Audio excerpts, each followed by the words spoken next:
আম, মই প্ৰথমে আমাৰ এই বিজয় যে মইনী সমষ্টি ভাৰতীয় জনতা পাৰ্টি অসম গণ পৰিষদ দলৰ আমাৰ মিত্ৰজোঁটৰ আমাৰ আহ, এটা ডাঙৰ সাফল্য, এটা বিজয় আমি লাভ কৰিলোঁ।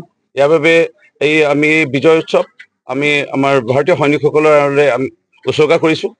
আৰু মাননীয় মুখ্যমন্ত্ৰী ডক্টৰ হিমন্ত বিশ্ব শৰ্মা ডাঙৰীয়াৰ যি আহ্বান আছিলে যে আমাৰ ভাৰতীয় জনতা পাৰ্টি আৰু অসম গণ পৰিষদ আমাৰ NDA মিত্ৰজোঁটৰ প্ৰাৰ্থীসকল জয় হোৱাৰ পিছত আমি কোনো বিজয় উৎসৱ বা আমাৰ ক'তো ভোজ বা ক'ৰবাত প্ৰীতি ভোজ বা ক'ৰবাত আতচবাজি বোম ফুটাব নালাগে, প্ৰচেছন ৰেলী শোভাযাত্ৰা কৰিব নালাগে। এয়া আমাৰ এটা ডাঙৰ মাননীয় মুখ্যমন্ত্ৰী মহোদয়ে সিদ্ধান্ত লৈছিল। আৰু যিসকল আমাৰ অসমৰে সন্তান আমাৰ শৰ্মা ডাঙৰীয়াকে লৈ আমাৰ ভাৰতবৰ্ষৰ কেইজন সন্তানে ইতিমধ্যে প্ৰাণ দিছে, তেওঁলোকৰ পৰিয়ালৰ কথা, তেওঁলোকৰ পৰিয়ালৰ সকলো কথা মনত আনি পেলাই আমি যেন এইসমূহ বিজয় উৎসৱ পালন নকৰোঁ। এই মাননীয় মুখ্যমন্ত্ৰী মহোদয়ে যি মহানুভৱতা প্ৰদৰ্শন কৰি পেলাই আমাক পৰামৰ্শ দিলে, তেখেতসকলে অশেষ ধন্যবাদ জনাইছোঁ। আৰু তেখেতৰ এই কথা লৈ পেলাই আমাৰ যিসকল প্ৰাৰ্থী বিভিন্ন কাৰণত তেওঁলোকে আজি উৎসৱ পালন কৰা লৈ পেলাই টকা সংগ্ৰহ কৰিছিল, কমেও 10,000, 15,000, 20,000 সকলোৱে আমাক দান দিলে।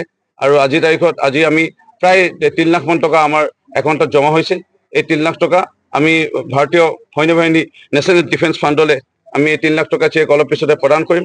আমি আমাৰ বিজয় উৎসৱ আমাৰ মৰিয়নি সমষ্টিত আমাৰ প্ৰাৰ্থীসকলে কোনো পালন নকৰে। এই টকা আমাৰ যি হয়তো বোম ফুটালেহেঁতেন, প্ৰীতি ভোজ খালেহেঁতেন, এই টকাবোৰ আমি নেশ্যনেল ডিফেন্স ফাণ্ডলৈ আমি আগবঢ়াব গৈ আছোঁ। এইখিনিতে এই নিৰ্বাচনত বহু কথা পোহৰলৈ আহিছে। প্ৰথমটো যদি আমি ক'বলৈ যাওঁ, ইয়াত আমাৰ কংগ্ৰেছৰ 2-এজন এতিয়াও চিনাকি আছে। তেওঁলোকক সুধিছিলোঁ তোমালোকে ইমান শোচনীয় পৰাজয় কেলে হ'ল। তেওঁলোকে এইটোৱে কৈছে দুখ আক্ষেপ মনেৰে যে তেওঁলোকৰ সাংসদজনক তেওঁলোকে জিকাই পঠালে হয়, কিন্তু এবছৰ ধৰি তেওঁলোকে বিভিন্ন সময়ত ক'ৰবাত দুৰ্গা পূজা পাতিছিল, ক'ৰবাত ভাওনা, ক'ৰবাত শংকৰ জন্মোৎসৱ ৰাস পাতিছিল, ক'ৰবাত জ্যেষ্ঠ নাগৰিকৰ সভা, তেওঁলোকে বিভিন্ন বিদ্যালয়ত মহাবিদ্যালয়ত উৎসৱসমূহ পাতিছিলে। বহু আশাৰে সাংসদজনক ৰাইজক কৈ দিছিল যে সাংসদজন আহিব, কংগ্ৰেছৰ সাংসদজন গৌৰৱ গগৈ, কিন্তু অনুষ্ঠানবোৰ এনে নাহে।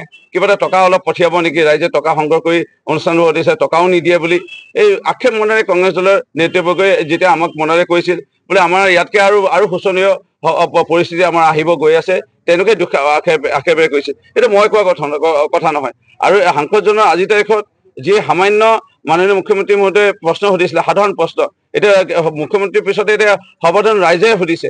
এতিয়া আমি জানিব বিচাৰিছোঁ প্ৰকৃতত বিয়া পতাৰ পিছত 12-13 বছৰ পিছলৈকে তেওঁ সহধৰ্মিনীগৰাকীক এতিয়ালৈকে ভাৰতীয় নাগৰিক কৰিলে নাই। দুটি সন্তান, এই দুটি সন্তানক ভাৰতীয় নাগৰিক কৰিলে নাই। এই সামান্য প্ৰশ্নবোৰ পাকিস্তানত গৈছিল নাই, তেওঁ উত্তৰ দিব নোৱাৰে। আৰু ইয়াত আপোনাৰ ৰাজপথত তেওঁ প্ৰচাৰ অভিযান চলালে, তেওঁ বিভিন্ন ঠাইত প্ৰচাৰ অভিযান চলায়ো ৰাইজে তেওঁৰ কথা নুশুনিল। কাৰণ এই এবছৰতে তেওঁ যিটো জনপ্ৰিয়তা হ্ৰাস পোৱাটো এইটোৱে বুজায় যে কংগ্ৰেছ দলটো প্ৰায় এক প্ৰকাৰে নোহোৱা এটা ছবি আমি দেখা পাইছোঁ।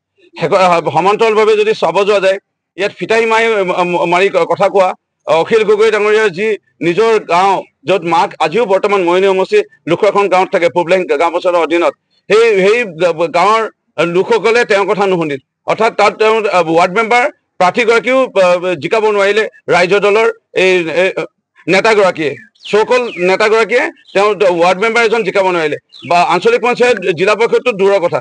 সেইকাৰণে ৰাইজৰ দল যে ইয়াত শূন্য হৈ পৰিল, কংগ্ৰেছ দল যে শূন্য হৈ পৰিল, এটা সুন্দৰ ছবি এই নিৰ্বাচনত আমি দেখা পালোঁ। অৱশ্যে ঠিক এই নিৰ্বাচনত কিন্তু আমাৰ দায়িত্ব বহুত বৃদ্ধি কৰিলে ভাৰতীয় জনতা পাৰ্টি অসম গণ পৰিষদৰ আমাৰ NDA মিত্ৰজোঁটৰ আমাৰ প্ৰাৰ্থীসকলৰ জয়টো মই প্ৰাৰ্থীসকলক আজি একো দিব পৰা নাই। মুখ্যমন্ত্ৰী যিহেতু নিৰ্দেশনা দিছিল যে কোনো আনন্দ উল্লাস কৰিব নালাগে, আমি মাথো গামোচা এখনেৰে তেওঁলোকক সমন্বয় জ্ঞাপন কৰি এইটোৱে ক'ব বিচাৰিলোঁ যে অহংকাৰী ভাৱ নানিব, একেবাৰে ঠাণ্ডা মগজৰে একদম তল পৰি পেলাই ৰাইজৰ মাজত থাকি পেলাই কাম কৰি যাব। আৰু এতিয়া আপোনালোকে শুই থকা সময় নহয়, মাননীয় মুখ্যমন্ত্ৰী মহোদয়ে নিৰ্দেশনা দিছে, যদি ক'ৰবাত যুদ্ধকালীন পৰিৱেশ এটা সৃষ্টি হয়, পুনৰাবৃত্তি হয়, তেতিয়া আমি আমাৰ হয়তো ভাৰতীয় সৈনিকসকলৰ কাৰণে আমি প্ৰদান কৰিব লগা হ'ব পাৰে। ক'ত আপোনালোকৰ তাত যুৱকসকল আছে, ইচ্ছুক ৰক্তদাতাসকলৰ নাম, তেওঁলোকৰ মোবাইল নাম্বাৰ, তেওঁলোকৰ কি গ্ৰুপৰ তেওঁলোকৰ ৰক্ত, সেইটো আপোনালোকে তালিকা প্ৰস্তুত কৰক। এতিয়া শুব নোৱাৰে, জিকিলে এতিয়া জিৰণি ল'ব নোৱাৰে। দ্বিতীয়তে ক'ত আৰ্মি সৈন্য বাহিনীত কৰ্মৰত লোক আছে আমাৰ মৰিয়নি সমষ্টিৰ বিভিন্ন গাঁৱত, বাগানত, চহৰ অঞ্চলত, তেওঁলোকৰ তালিকা প্ৰস্তুত কৰক, তেওঁলোকৰ ঘৰত খা খবৰ লোৱা আপোনালোকে আৰম্ভ কৰক। আৰু এনেধৰণৰ আমাক যিসমূহ বিজয় প্ৰাৰ্থী তেওঁলোকক আমি নিজৰ মানৱতাৰ খাতিৰত কৰ্মত তেওঁলোকক নিয়োজিত হ'বৰ কাৰণে আগবাঢ়িবলৈ অনুৰোধ জনাইছোঁ।